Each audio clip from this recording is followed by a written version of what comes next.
Boa noite, irmãos, a paz do Senhor, amém? Vamos ficar todos de pé? Só mais um pouquinho. Abra sua Bíblia no capítulo 4 do livro de Filipenses. Um texto conhecido da igreja, mas eu tenho certeza que o Senhor vai falar conosco nesta noite. Você veio ouvir a voz do Senhor aqui, irmão? Veio? Amém. A palavra de Deus fala que o Senhor não rejeita um coração contrito, né? Então que Ele fale conosco. Todos encontraram? Filipenses capítulo 4, a partir do versículo 4, nos fala assim: regozijai-vos sempre no Senhor. Outra vez digo, regozijai-vos. Seja a vossa equidade notória a todos os homens. Perto está o Senhor. Não estejais inquietos por coisa alguma, antes as vossas petições sejam em tudo conhecidas diante de Deus, pela oração e súplicas com ação de graças. E a paz de Deus, que excede todo entendimento, guardará os vossos corações e os vossos sentimentos em Cristo Jesus. Quanto ao mais, irmãos, tudo que é verdadeiro, tudo que é honesto, tudo que é justo, tudo que é puro, tudo que é amável, tudo que é de boa fama, se há alguma virtude e se há algum louvor, nisso pensai. Amém? Fecha seus olhos agora. Fala com Deus, fala: Senhor, eu preciso ouvir a Tua voz, fala comigo. Eu quero sair diferente da maneira que eu entrei aqui. Senhor nosso Deus, muito obrigado, Deus. Obrigado, Senhor, por estarmos aqui. Obrigado, Senhor, por esta porta aberta. Obrigado, Deus, por esta igreja a qual pertencemos. Obrigado, Senhor, por fazermos parte do corpo de Cristo. Meu Deus, temos tantos motivos para te agradecer, te louvar e te bendizer. Nesta noite, Senhor, nós queremos te pedir, fala conosco, Senhor, mais uma vez. Ah, Deus, nós não podemos negar que todas as vezes que aqui adentramos, o Teu Santo Espírito ministra em nós, que todas as vezes que aqui entramos, somos alimentados por Ti, e nós sabemos, meu Deus, que esta noite não será diferente. Por isso, Deus, fala conosco. E eu te peço, Senhor, na autoridade do nome de Jesus, que toda mente inquieta, que toda perturbação bata em retirada no nome de Jesus, que as mentes estejam cativas, Senhor, à Tua palavra. Fala conosco, fala comigo, Senhor, é o que eu te peço, no nome de Jesus oramos, amém. Você pode se assentar? Irmãos, esses dias aí atrás eu li um artigo do New York Times, escrito por um psicólogo. O nome dele é Adam Grant. Ele é o autor de vários livros dentro dessa área, e ele publicou um artigo falando da palavra que vai definir 2021. Na verdade, ele fala sobre uma enfermidade que acometeu as pessoas durante a pandemia e que está aí e que pode gerar muitas consequências. A palavra que ele deu para essa enfermidade é definhamento. O seu artigo chama Definhamento, mal-estar de 2021. Quando nós pensamos nessa palavra, eu não sei você, mas quando eu li e ouvindo ele falando, quando a gente fala em definhamento, a gente pensa muito em planta. Não é isso? Ou eu estou enganada? A planta está definhando, tadinha. Qual a nutrição que está faltando para ela? Qual o nutriente, né? E eu fiquei olhando, lendo e pensando nisso, né? Buscando o significado para essa palavra, definhamento. Definhamento, ele quer dizer perda de vitalidade. Ele fala sobre enfraquecimento, aquilo que para de crescer, aquilo que murcha, trazendo para a nossa realidade, para essa enfermidade, em outras palavras, quer dizer o quê? É aquilo que nos desmotiva, tira a nossa esperança. Uma pessoa definhando é uma pessoa desesperançada. Você concorda comigo? E a pandemia fez isso com muita gente, né? Durou muito tempo, provocou muitos males, muitos problemas, trouxe uma inquietude, né, para a nossa alma, levantou muitas dúvidas, muitos questionamentos, trouxe dores muito reais na vida de muita gente. E nós sabemos que essas feridas, elas não vão passar tão rápido assim. Vem a vacina, né? Está aí o sistema de saúde mundial buscando uma fórmula para trazer a vida à normalidade, graças a Deus por isso, né? Que Deus tem dado inteligência ao homem e competência, mas emocionalmente nós sabemos que não é tão simples assim.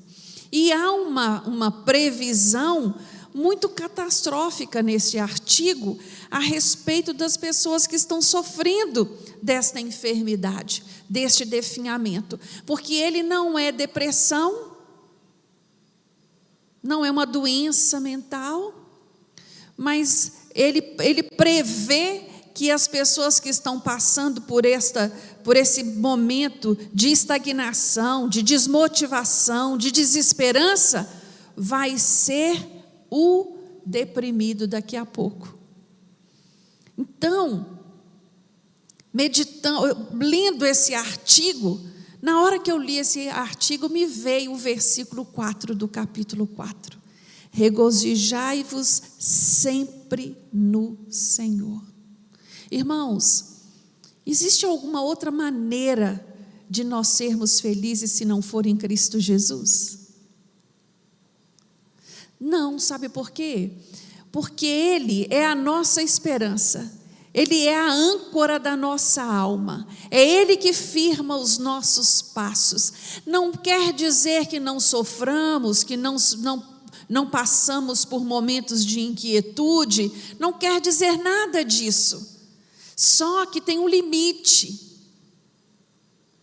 Quando eu chego na igreja, o Senhor me renova as minhas forças, renova o meu ânimo. É algo assim, surpreendente, é sobrenatural. Por isso que ele vai dizer assim com tanta veemência: regozijai-vos sempre no Senhor. E outra vez eu vou dizer: regozijai-vos. Quando eu leio esses versículos, é como se eu estivesse vendo Paulo escrevendo para os nossos dias. A impressão que eu tenho é essa: o mundo que nós estamos vivendo hoje é um mundo de total inquietude. Em todas as áreas, em todas as atividades, seja da saúde, seja política, seja econômica, seja social, seja natural. A natureza tem se rebelado de uma maneira muito grande. Para todo tempo é uma notícia: terremoto, furacão, vulcão, enchente, e assim vai. E aí eu fico pensando, né, como não nos preocupar, como não nos inquietar. Por que Paulo escreveu estas palavras para esta igreja, a igreja de Éfeso? Qual era o momento em que essa carta foi escrita? Por que Paulo vai tratar desse assunto? Não andeis ansiosos, não andeis inquietos por coisa alguma. O que estava inquietando a igreja de Éfeso naquele momento? São questionamentos que me vêm à mente e eu começo a pensar. A carta de Filipenses é a carta da alegria. Se você for buscar e estudar teologicamente esse livro, ele é reconhecido assim como a carta da alegria. O seu autor é Paulo. Quando Paulo escreve esta carta, Paulo estava preso. Olha para você ver a ambiguidade aí. né? Uma carta da alegria sendo escrita onde? Na prisão. Paulo estava preso. Paulo preso, eu imagino que a igreja de Filipos, ela vai entrar em pânico. O fundador da igreja, o homem de Deus, foi preso. E junto a isso, estava acontecendo um levante de falsos profetas ali naquela cidade. E a notícia de que a perseguição já era iminente. E além disso tudo, já que não faltava mais nada, ainda havia problema entre os irmãos na igreja. Este era o ambiente da igreja de Filipos. E Paulo vai escrever a estes irmãos de uma maneira linda, dizendo a eles: olha, se alegrem no Senhor, se acalmem. Se tem alguma coisa realmente atrapalhando, perturbando, vai orar, vai fazer conhecidas diante de Deus as suas súplicas, as suas necessidades, com oração e ações de graça. Eu entendo, meus irmãos, que quando gastamos muita energia com a preocupação, com a inquietude, vai nos faltar energia para buscar a Deus. Você concorda comigo? Vai faltar. E hoje, nessa noite, eu queria, em poucas palavras, te ajudar a transformar este momento de inquietude que talvez alguns de vocês que estão aqui estejam passando, ou alguns dos que estejam nos ouvindo, a transformar esta situação para algo positivo na sua vida. A psicologia, em sua abordagem cognitiva comportamental, ela ensina que para eu mudar um comportamento, eu preciso substituí-lo com outro. Eu vejo nisso Bíblia purinha. Bíblia pura. Eu preciso substituir aquilo que está errado por uma atitude correta, não é assim? Então, quando eu estou nesse processo, né, de ansiedade, eu preciso parar e transformar este processo, substituindo por prioridades corretas. A palavra de Deus nos fala lá em Mateus 6:33, que nós devemos buscar primeiro o reino de Deus, e que todas as outras coisas nos serão acrescentadas. Eu entendo neste texto que quando eu cuido das coisas de Deus, quando eu busco Deus primeiro, quando eu coloco Deus em primeiro lugar na minha vida, Ele cuida das minhas coisas. Ele cuida dos meus interesses. Ele trabalha ao meu favor. Mas quando eu inverto esta ordem, quando eu passo a duvidar das promessas, porque a ansiedade, a inquietude, a preocupação, ela manda esta mensagem para Deus: eu estou duvidando de que o Senhor é capaz de resolver o meu problema. Eu estou duvidando de que o Senhor está no controle desta situação. Então, quando eu inverto essa ordem, eu começo a dispensar energia demais, aonde vai faltar energia para buscar a face do Senhor.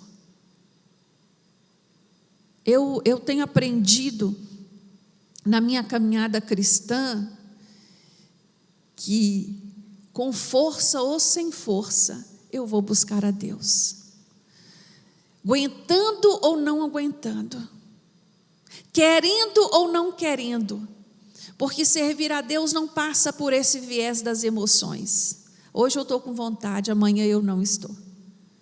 Eu tenho entendimento intelectual de que eu sem Deus eu não sou ninguém e eu não posso nada. Então, o entendimento que eu tenho da minha dependência de Deus me faz buscá-lo a todo tempo. E lendo a carta de Filipenses, eu chego à conclusão que o Senhor não quer apenas que eu o sirva e que eu o obedeça, mas Ele quer que eu faça isso com alegria. Então você consegue perceber que o seu esforço tem que ser maior ainda? Tem que ser feliz. Eu vou fazer alegre. Eu vou servir a minha família com alegria. Eu vou servir aos que estão à minha volta com alegria. Eu vou fazer a obra do Senhor com alegria. E quando eu vou me alegrando, eu vou me fortalecendo, porque a própria palavra de Deus nos diz assim, que a alegria do Senhor é a minha força. Então eu vou me alegrando, eu vou buscando regozijar nas coisas do Senhor. É isso que Paulo está dizendo aqui, para mim e para você. Ele diz aqui, olha, vamos transformar, vamos mudar as nossas prioridades por prioridades corretas. Não vou sofrer por antecedência. Não vou me desgastar com um problema que eu não tenho condição de resolver. Tem problemas, meus irmãos, que fogem da nossa alçada.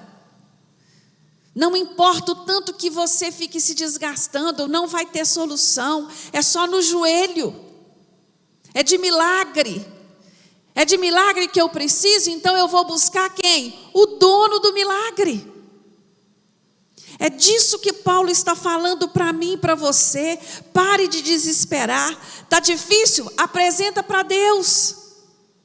Mas você não vai só orar e suplicar, não. Você vai apresentar a sua oração, a sua petição com ações de graça. Você consegue entender a diferença que está aí? Ações de graça, meu irmão, minha irmã, é agradecer por aquilo que eu ainda nem recebi. É ser grato por ter a certeza de que Deus vai trabalhar a meu favor. É ter a confiança de que aquele que me prometeu é fiel para cumprir. Isso é orar e suplicar com ação de graças. E eu gosto muito do versículo 5, porque ele diz assim, ele dá um conselho no versículo 5. Seja a vossa equidade notória a todos os homens. O que quer dizer equidade? Valor moral, justiça, honestidade.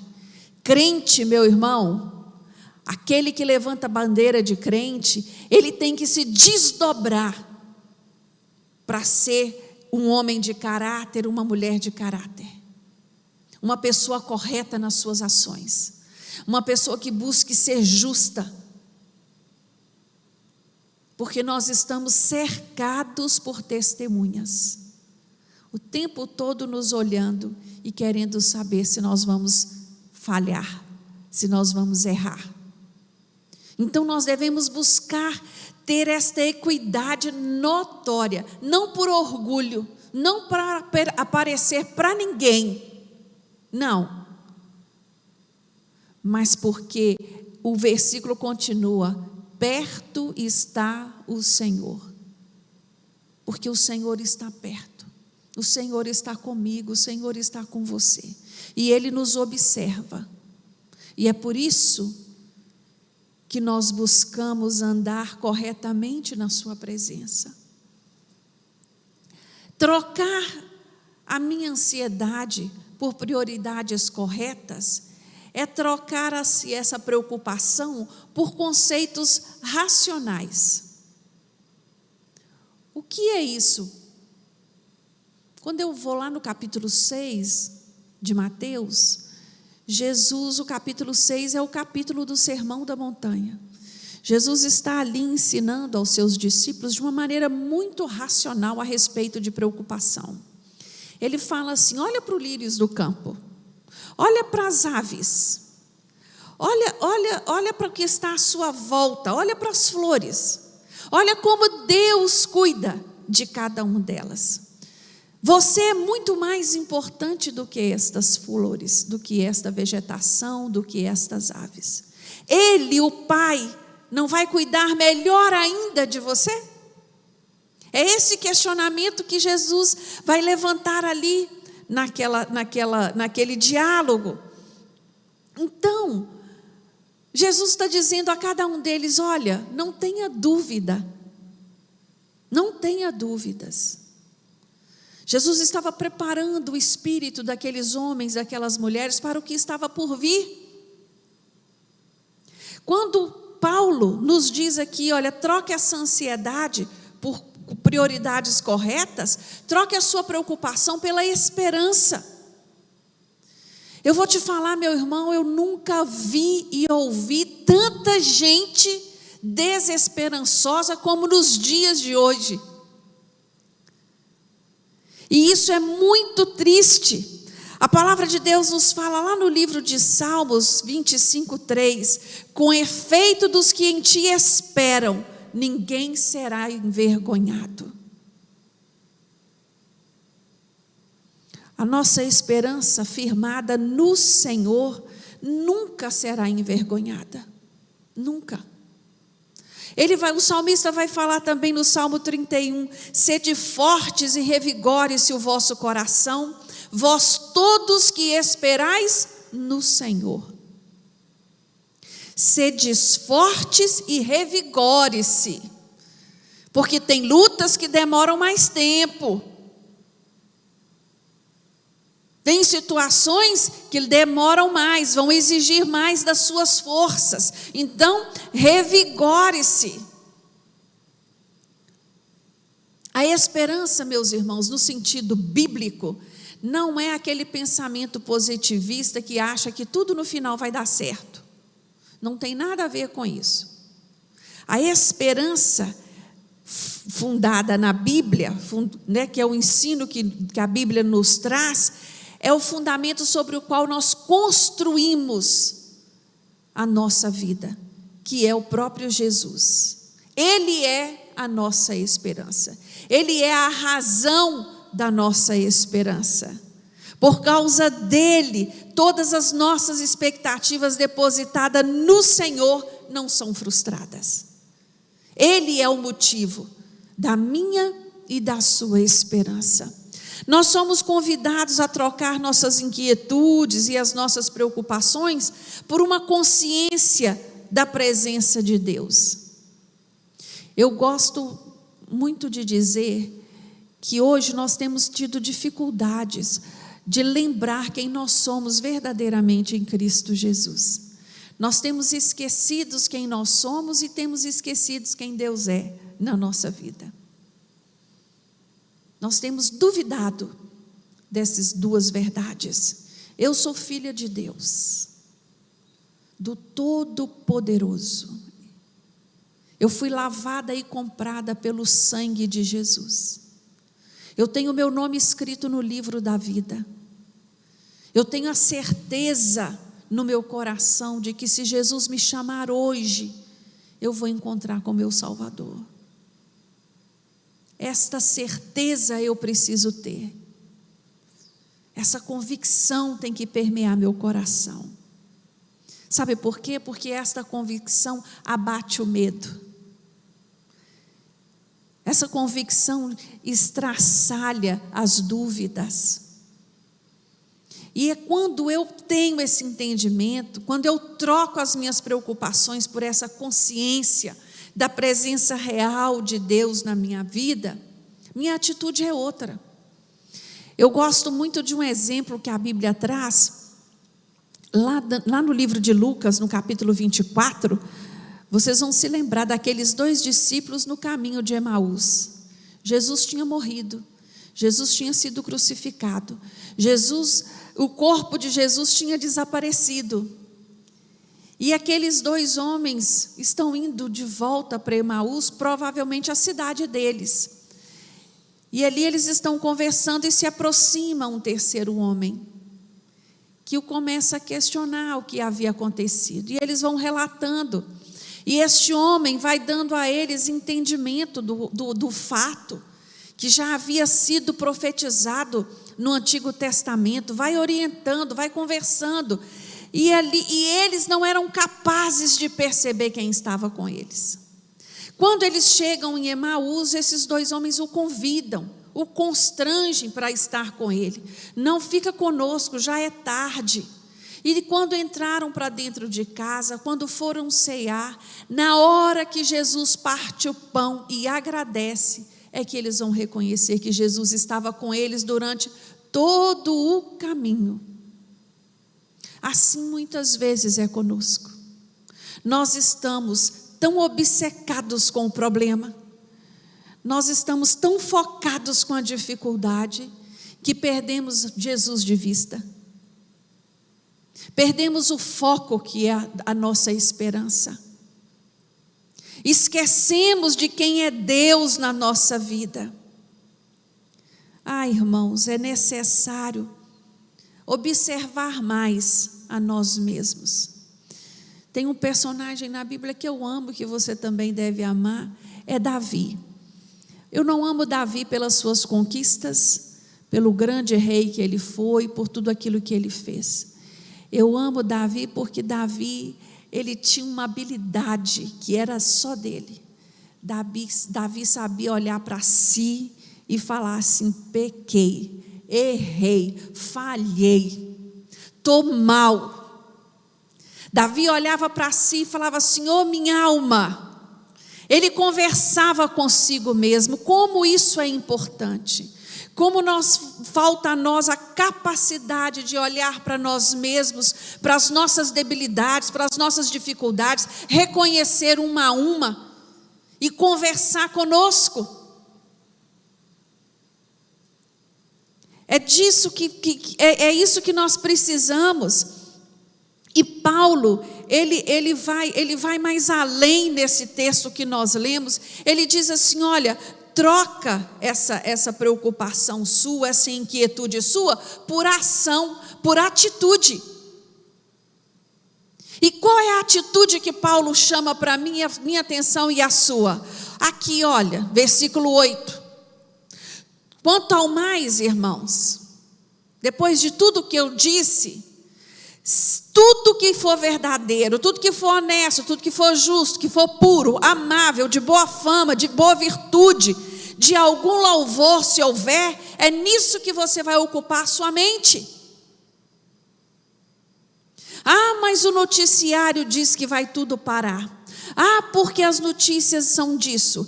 Porque está acontecendo um rumor de guerra em tal... Meu irmão, descansa no Senhor e ocupa a sua mente com o que realmente vale a pena. É disso que Paulo está falando.